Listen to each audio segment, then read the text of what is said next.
Hi, good afternoon. Today is January 11th, 2026. And my name is Rinaldo J. Aguiar Marcano, and I'm recording this video from my home located at 2302 Britton Ridge Drive, Katy, Texas, 77494. And this house is located 300 feet away from the house of Mr. Robert Mueller, who was the director of the FBI for several years ago. And that is relevant to this conversation. So this would be demo D96. And this is going to be a very short session, just to record a few things that I've been meaning to record for a while, but I haven't gotten a chance to, and to kind of give an update on on the situation from the front. So I'm going to try to do this session fairly quickly. So I'm not going to go into very much detail, but my goal here is to just give tips for authorities, which I know are already investigating these things. So they have something, right, that they could look into if they have cycles and interest in doing so. So anyhow, I have kind of a list of talking points, things that I want to talk about. Let me share my screen with you. Let me start by that. Which would be this.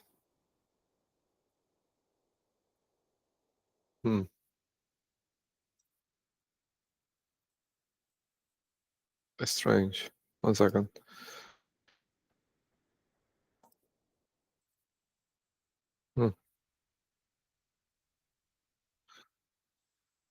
I see.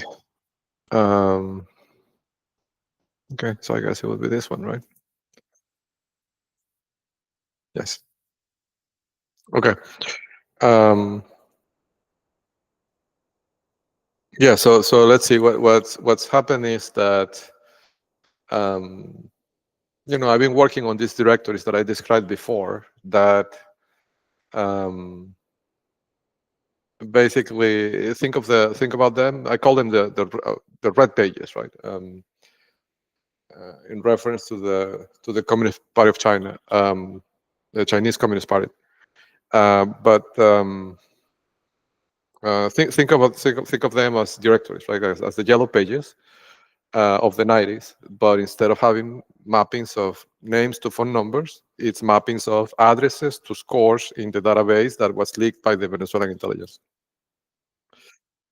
So that gives you an idea of the prominence of the agents, right? And I built these books locally for different localities, and a locality could be a city. It depends on how many agents they have, right, in that region. So a locality could be either a city, it could be a country, it could be a series of countries. It depends, right? And I choose these regions, these localities, using certain statistical metrics, right? Like these choices aren't random. So the problem I had was that in this kind of work, like ranking, I'm talking about, and I'm gonna talk a little bit about technical things, right? And I'm gonna make references about this kind of work and how we used to do it at Google when I was doing that there, right? And this is not proprietary technology or anything. Just want to talk about the workflows, right? And these are things that are public. So when you're working on ranking, right, on search ranking and things like that, the problem is that you can tune something algorithmically, you can tune an algorithm, but you don't really know if it's good, right? Because I mean, as a scientist, as an engineer, you can make tweaks to it and you can see the results, but you are biased. Like you don't, your views on the results do not represent the views of everybody else, right? And even if you were fair, it would be a single point of view, right? And there's billions of individuals out there that may have different point of views. So that's a big problem, right? And the way companies tackle in the industry, right, tackle that problem is by combining algorithmic tuning with human input. Okay.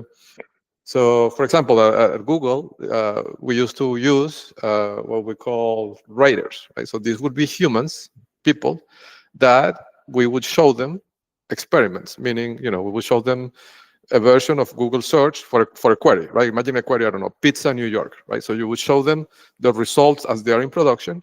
And if you have a ranking change that you want to test, you would apply it, and then you would generate results with your modified algorithm, and then you will show them, right, left and right, and they don't know which one is the experiment, right? So it's a blind experiment. They don't know which one is production and which one is your test, right? And then they would pick, which side is better. But this is not. This wasn't done subjective. I mean, it's subjective, but there were certain guidelines that were developed to try to keep it standardized, right? So everybody had to judge the results. All the raters had to judge the results based on a specific set of criteria, right? And that's how you improve the algorithms, by testing with humans, right? Of course, you cannot test all the queries. You have to sample it, right? The reason I'm going into this explanation and this this path is because I had a problem. Is that when I started developing the directories, which are algorithmically generated, I mean, the ranking, I mean, the data is deterministic. The data is the data, right? The data is whatever is in the database. But I have a choice as an engineer on how to present that data, right? I could choose to present certain agents on the top, for example, at the beginning of a chapter. Or I could, I have certain design choices. And the question is, what is most effective, right?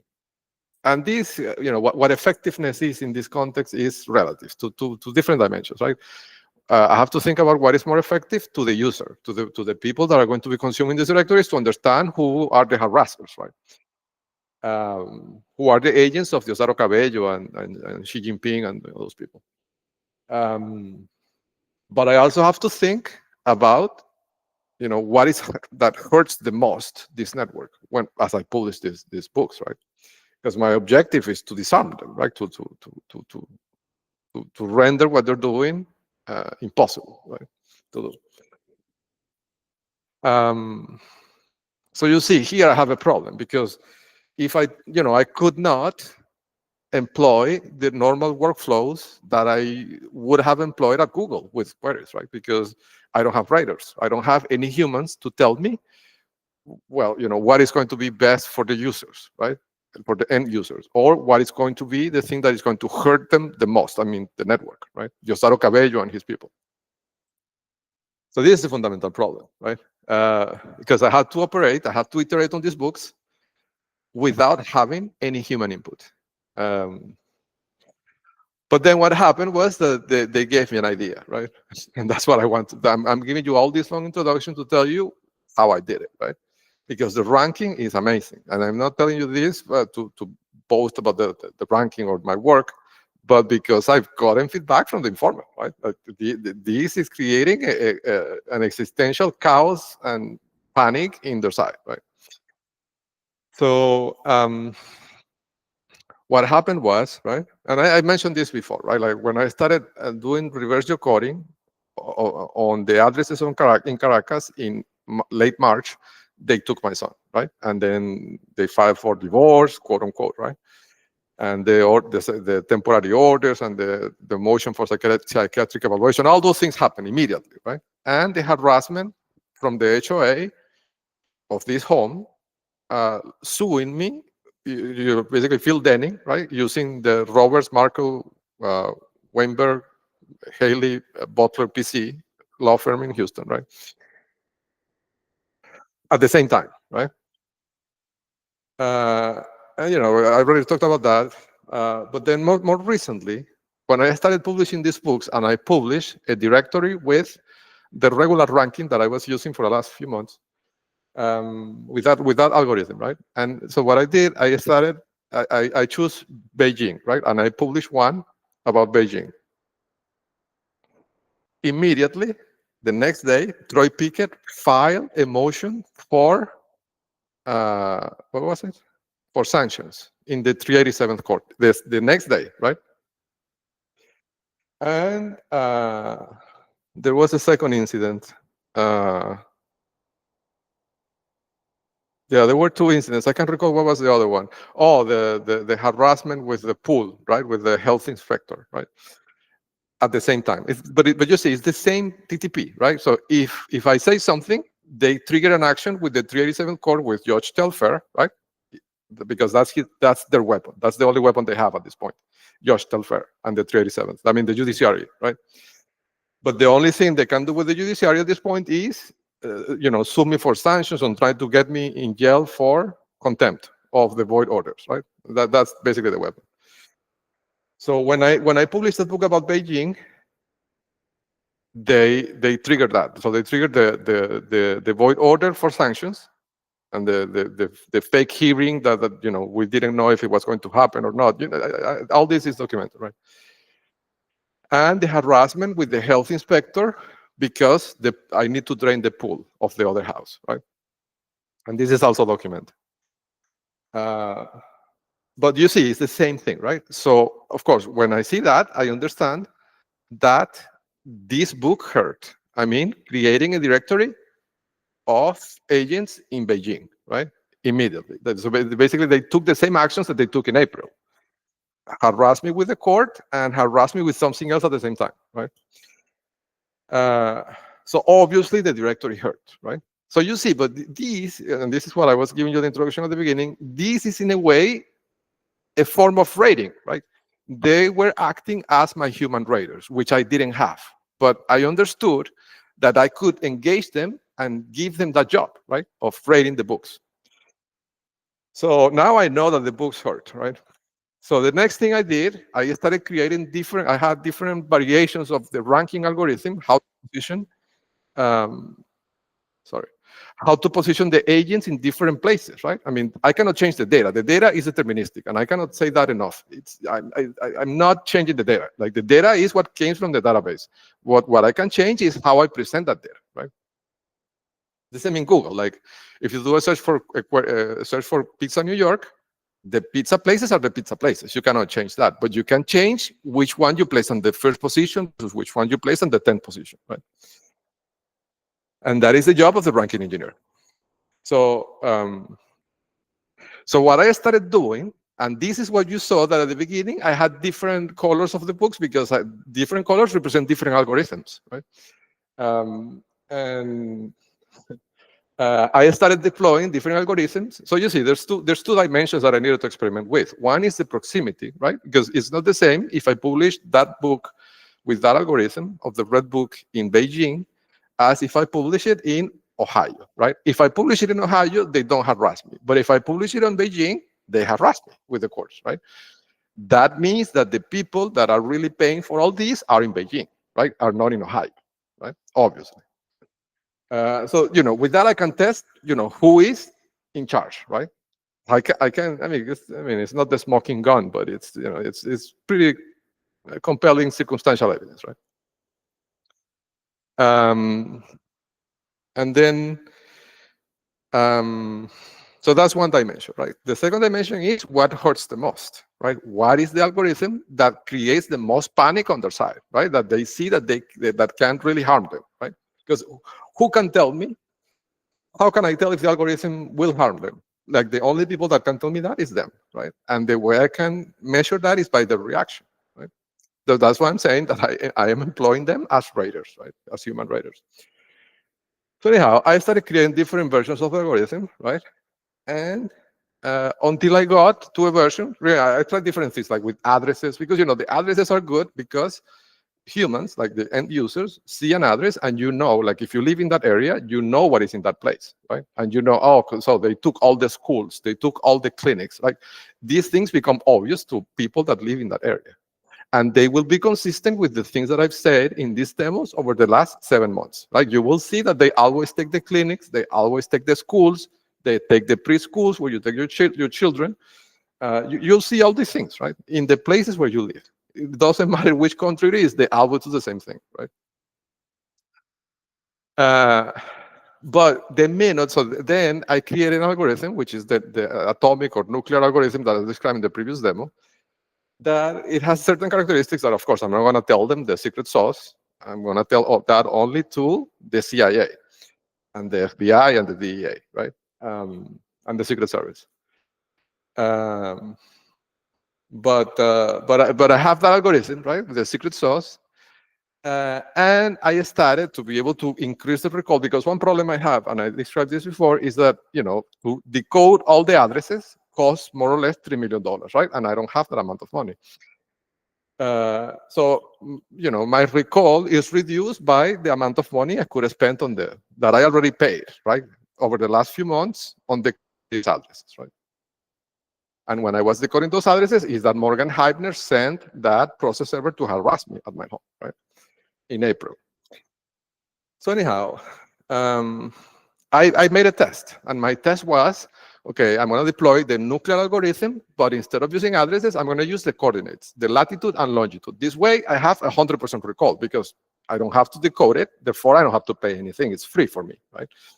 So I can post any address in the form of latitude and longitude. Of course, this creates the problem that is not understandable to a regular reader. Like if you're a housewife that is a stay-at-home wife, and you see latitudes and longitudes, you will not be able to understand, okay, this is the school where I take my kids to, right? But on the other hand, a military person sees these coordinates, and they work with coordinates, right? That's all they do, right, all day.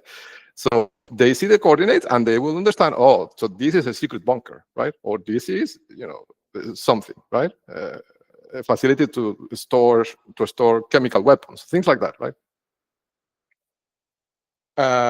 So I made a test, right? And I started deploying the nuclear algorithm based on lat-longs, on latitudes and longitudes, on military coordinates. And in terms of the geographic dimension, I started targeting the countries surrounding Russia, right? That's why yesterday I said that I was watching Netflix. I was watching the Queen's Gambit, right? The last episode where she goes to Russia, right? That's why I made that joke. So I started targeting all the countries where Russia had military conflicts in the last 20 years, right? Of course, all of those places are full with these points in this database, right? And I deployed the nuclear algorithm with lat-longs, right? Including Syria. I started with Syria. The moment I did this, they, again, deployed the harassment, right? Phil Denning came out to take pictures of the front of my home. Then the USPS mailman came and hand-delivered a letter from the attorneys, again, from the same attorneys that Phil Denning has been using to harass me, right, for the last year. They came and again gave me a letter.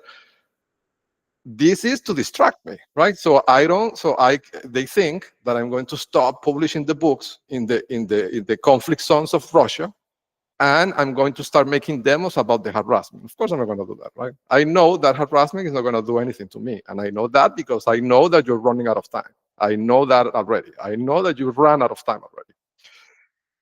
So, but it was immediate, right? The reaction was immediate. In less than 2 hours, they did all these things, right? So this, to me, right, as a ranking engineer, is the human signal that I needed. So this is where it hurts, right? So this is the perfect algorithm with the perfect geographical targeting. So, forget about the addresses. I mean, the human readable addresses, right? And concentrate on latitudes and longitudes with the nuclear algorithm, ranked by the nuclear algorithm, and deploy them in the conflict zones of the places where the countries that are the leadership of this network have had military conflicts in the last 20 years, right? And that's exactly what I did, right? So, I guess I'm giving you this story to tell you how I applied the same workflow that a ranking engineer applies to improving the queries at Google to determine which is the algorithm, the optimal algorithm to defeat them, right? And not only that, I use them as human raters, as my human raters to determine that, right?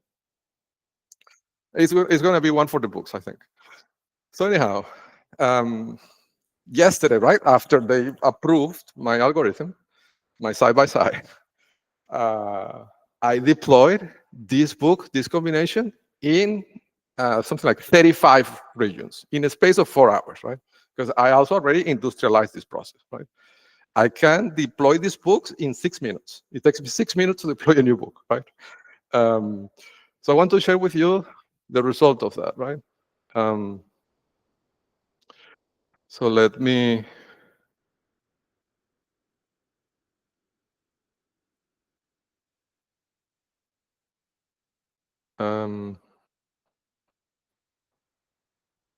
yes, let me share this, right? So if you go to syslist.org, right? Let me do it here so you can see.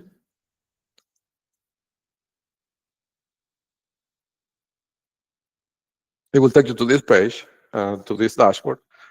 And here you have basically not all of the books, because at this point I have more than 90 of these directories published for different regions and countries in the world. But you have them here in a way that makes sense. That it's self-explanatory of what is that is going on, right? But if you want to see them all, you can click on this link at the top that says "Can find your region, see all 90 plus regions here." If you click on that, it will take you, and I'll show you in a second that page. Okay. But so I want to show you the different algorithms, right? So you have the red book, which is the version 1. Let's call it that way, right? Then this is based on addresses, on human readable addresses. Then you have the black book, which is an improved version of that, also with human readable addresses. The white one is an exception because that is Alaska, and that is what they use to, spy on the U.S. military using Alaska and to send the balloons and all that, right? If you know anybody in the military, send them that white book because they will immediately understand what's going on when they read that. Anyhow, you have here the different, let's call them organizers on the left, and then the targets on the right, right? And you see, basically, each organizer is targeting their neighbors and a state in the US. That's basically the split, right? One or more states, right? Depending on how, I'm guessing their ownership stake, right? I guess they split the US based on their ownership stake on the network. Anyhow, and here you have some interesting places like Florida, Texas, New York, New Jersey, right? But all these are based on addresses. And then the ones that are, these ones that are green are the ones that are military. So these are like, you can think of them as military manuals, right? And so they have latitudes and longitudes with the nuclear algorithm, ranked by the nuclear algorithm. And it's designed for a military person. They are sorted by latitude, right? So it's very easy to locate a coordinate using this manual. It's basically a grid, right? You can think about it this way. You start by locating the latitude, and then they're also sorted by longitude as a second key, right?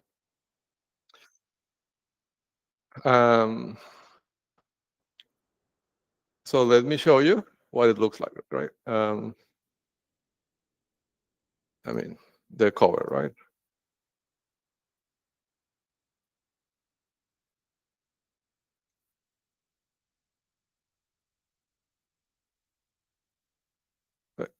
So this green book is the one that I'm talking about. That is basically the one that hurts them the most. When I did this, they sent Phil Denning to take pictures of the front of my home to harass me, right? With this is a longer story. I don't want to get too much into it, but what they did is that they planted. It's basically an agriculture attack.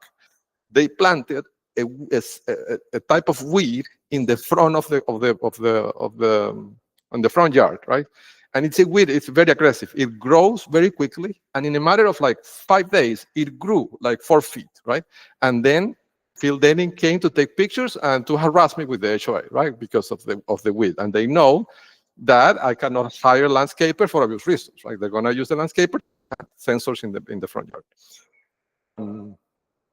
It's another form of harassment. So they did that, and they also filed something with the court, with the 387th, which was a mistake, really, because what they did was to give me the keys to escape the Texas judiciary system, right? When they did that, but basically they created another proceeding, Roy Pickett, right? For the 22nd, which is basically a threat of imprisonment, right? They're gonna try to imprison me for contempt, for not complying with the void orders that they create using fraud, right? But that gave me something to go to outside of Texas, to go to New Orleans, right? And if it doesn't work there, don't worry. Like, I can still go to the Supreme Court. But anyhow, so this is the one that hurts, right? And you know, it's in Lulu. Let me show you. Actually, let me show you an example, right? Let me see if I can do this here. I don't know.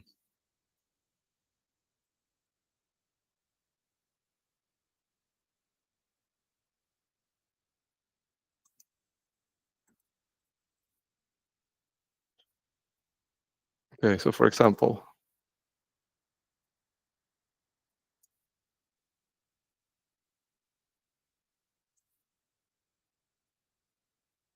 okay.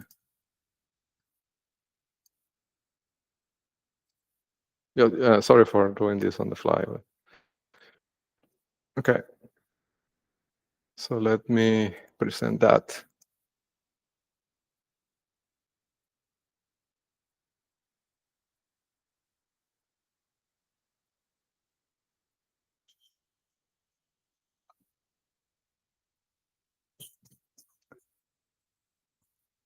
Okay, so in this example, this is in Syria, okay?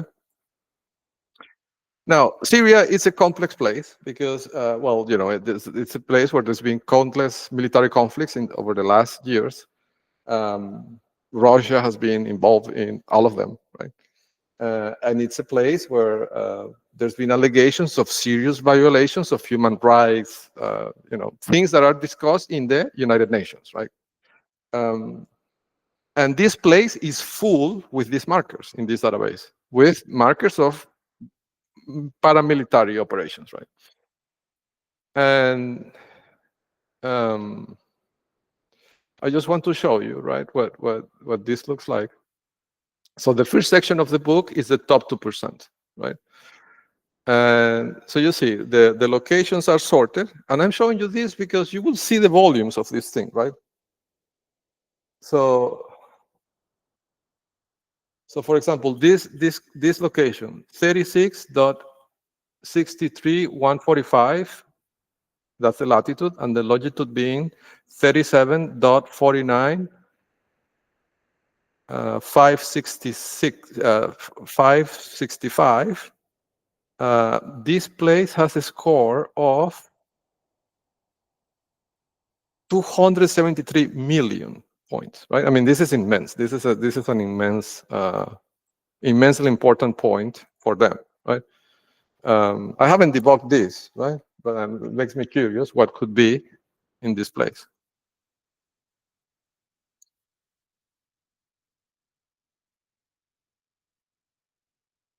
Right? You can see the immune geopatterns, right? So this is a place surrounded by land. Like it's impossible to intercept anything in this place, right? I imagine the actual location is something that is located here, right? It's the only thing that seems that have buildings. Right.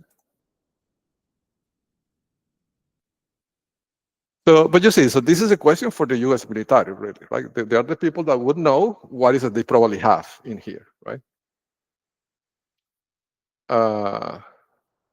But so you see, right? So the top place in this book, in this database that comes from the database that Diosdado Cabello gave me in 2024, the top place in Syria is a place with all these special characteristics. It could have fallen anywhere in Syria, right?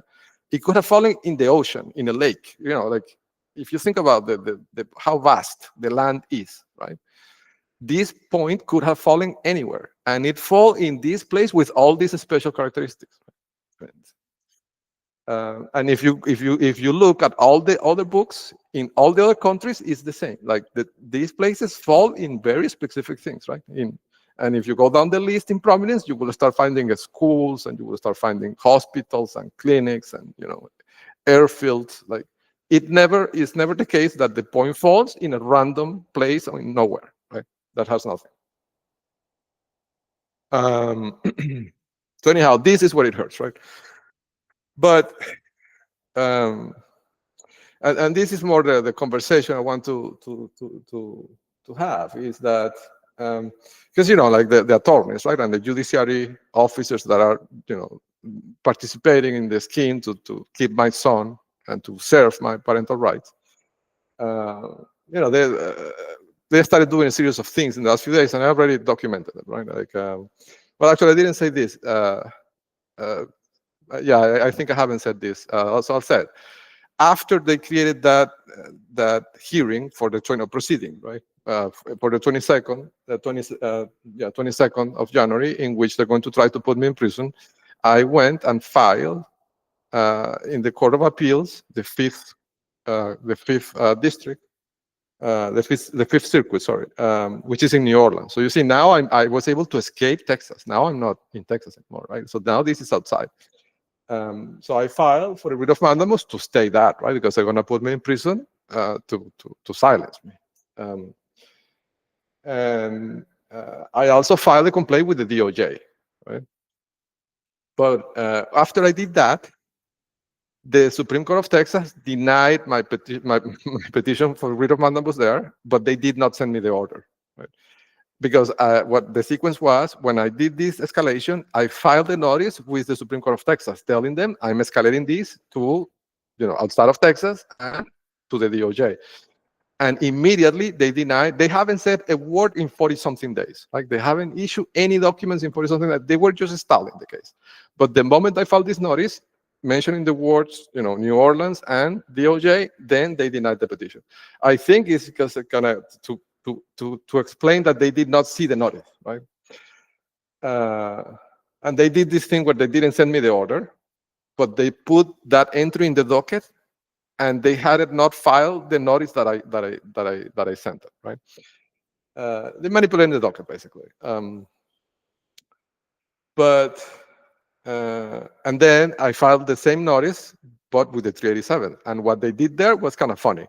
They changed the filing in two ways. They created several typographical errors in the title, like kind of I'm guessing, right, to say that to change what it says, right, basically. And then also I set the document as public, but they made it private, so nobody can see it, right? But you see, and this is I don't want to talk too much about the minutiae of the procedural tricks that they're trying to do, but more about how I think this is naive, right? Because, they're trying to do this thing to kind of cover up what they've been doing for the last few months. And like sending the USPS person to deliver mail, right? That mail wasn't in the mailbox. Like, I don't know where he got it from, but obviously, right, he brought mail that was on hold on USPS. And I think they did that because I sent them in the notice a paragraph saying that send me the notice electronically because I don't have access to mail, right? I guess what they want to do is to send me the notice by USPS, so it takes 2 weeks, right, to delay the process, and I cannot seek relief because until I don't have the order, I cannot appeal it, right?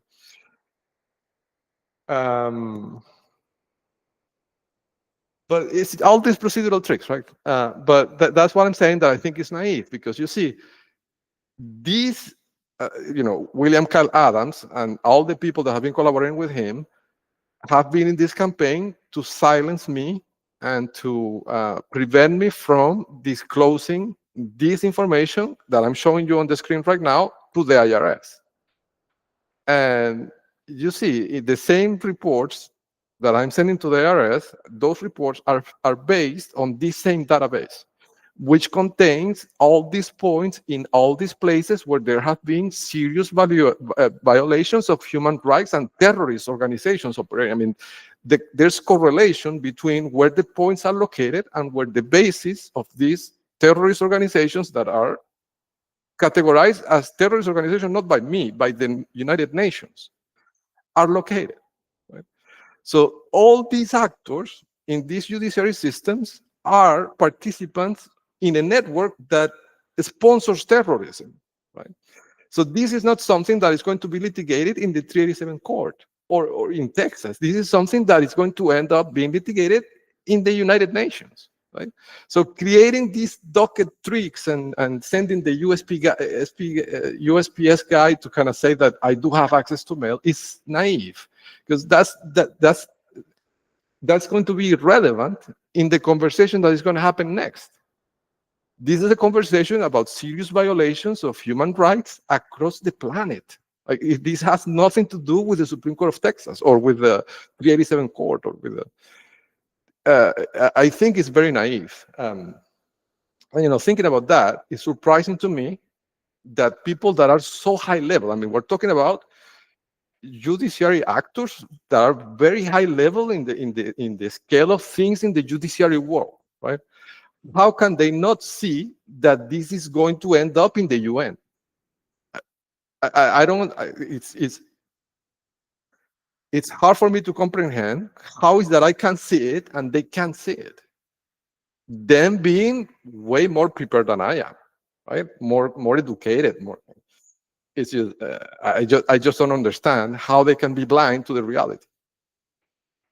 But anyhow, so I'm gonna leave these coordinates here in the screen in case authorities see this video. You get a good list of targets, right? So these are in this screen. If you capture this screen, you have at least 30, 40 good targets, right? So this is Syria, right? And I'm also going to give you something more. I'm going to give you Iran, okay?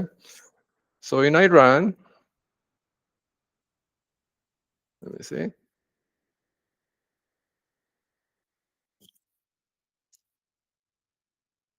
Right. If we do the same thing that we did before, right? Here you would have the top locations in Iran, right?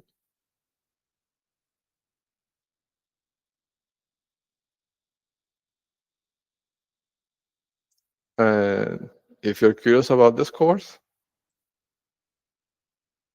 158 million is the top one. To give you an idea of how high this is, Robert Mueller's home is 40,000. Imagine that. Robert Mueller, who is a figure, an international figure in law enforcement, his house is marked with a score of 40,000. This place is 158 million points. Imagine that. So it's 30,000 Robert Muellers, something like that. So 3,000 Robert Muellers together, right? Is this place. Imagine, put that in perspective.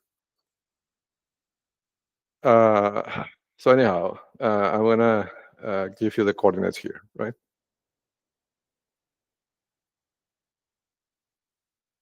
So these are the top places, the top 2% in Iran, okay? I'm doing this here because the books, you can only print them, you can download them. Well, I imagine, probably authorities will have a way to get it from Lulu, right? But this brings me to another point. The informant asked me today why I haven't published this algorithm for Russia and China. Well, to be honest, I'm on the fence about it. But I think strategically, I should not publish it. Why? Because if I do, they don't have the algorithm, right? They don't have the secret sauce that I have, right? So if I do, they will know which are the top places. I mean, maybe they don't even know which are the top places, right? So I'm not going to tell them, obviously, because then they will move them. What I will do, I will give this information to the authorities, to the military, the FBI, the CIA, whoever comes talk to me. And if I can verify that they're the real authorities, I will give them the algorithm. And then I will create information asymmetry where the US authorities will know which are the places. And they don't know if the place has been compromised or not, right? That's the ideal situation for me. To assure my survival, right? So that's what I'm going to do. I'm also going to give you a little bit more. I'm going to give you, so I gave you Iran and Syria, right? I'm also going to give you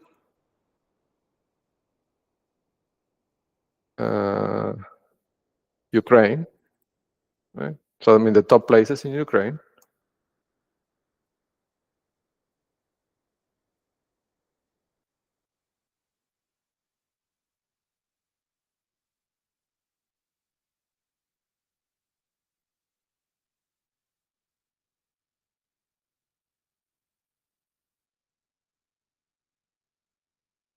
Sorry.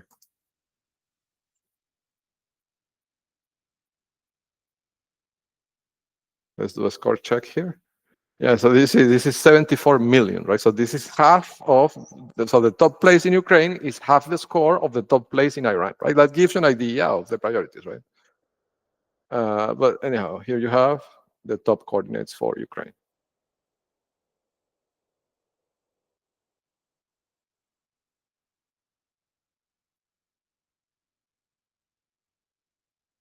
Okay.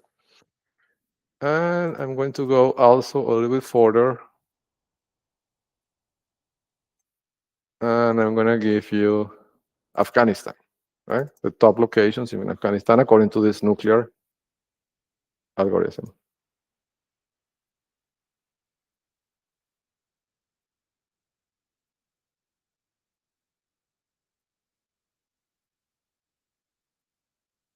Well, you see here, right? So the top score in Afghanistan is 671 million. So this is 3 times higher than the top place in Iran. So, you know, I'm guessing, right, that the US military can do something with this.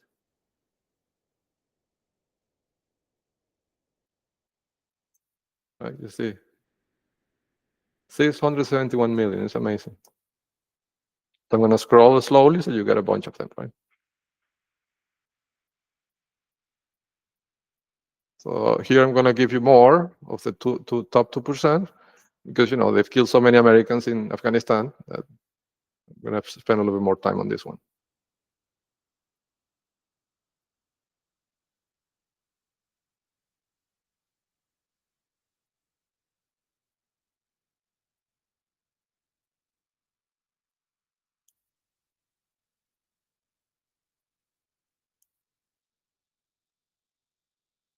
I think this video at the end is going to be 24 frames per second. So even if I scroll fast, you will be able to get it, right? If you take the stills from the video, you will be able to see the numbers clearly.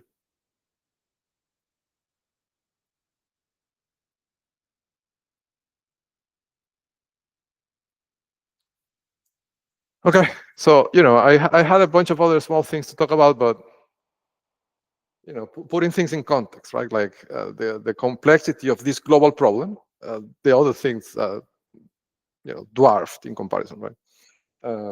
So I think to keep things separated, I'm going to cut this video off here, and I'll talk about the other things in a different video later. Okay.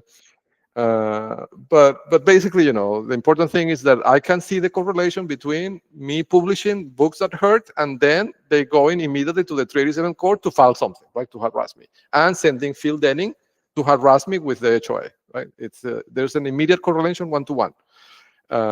So you know, just want to record that here so it's clear. And again, the naivete of the judiciary actors thinking that manipulating the dockets, they're going to get away with it, right? It's silly, really. Well, anyhow, I'm going to cut this video here. I thank you so much for your time. And please, I beg you, if you know anybody in the military, send them this video and these books, okay? Again, the address is CISList, Xi Jinping, CISList.org. And there's a link at the top where if you click on that link, it takes you to Lulu. And there's the list of all the places that are published, right? In fact, I think I should, before I close this demo, I should take you there, right? Just to give an idea, I'm just going to read. So you see here, there's 80 books in this list, right? So I'm just going to read some of them. Montana, Brazil, East Africa, Colorado, sorry, this is Germany. The title is wrong. New Mexico, the Emirates, Pakistan, India, Connecticut and Rhode Island, Argentina, Mexico, Oregon, Iran, Libya, Ottawa, South Africa, Switzerland, Afghanistan, Egypt, Arizona, Italy. The word East here is a mistake in the system that builds the books. Portugal and Spain, the United Kingdom and Ireland, West Africa, Iraq, France, Michigan, Georgia, the country, Kazakhstan, Syria, Israel, and the Gaza Strip. This one is amazing. I recommend it. Ukraine, Cuba. I don't know how to pronounce this properly, so excuse me. Nagorno and Karabakh. The Netherlands, Greenland, Utah, Australia, Taiwan, Tibet, Malaysia, South and North Korea, Japan, Vietnam, Alaska. That's the white book I was describing before for guiding the balloons. New York and New Jersey. So these are the black books. These are very good, right? But this segment is more about the military books. So in terms of military books, I think there's 34 or something like that at this point in these regions that I described. So with that, I'm going to close this demo. I thank you again for your time, and I'll see you on the next one. Bye.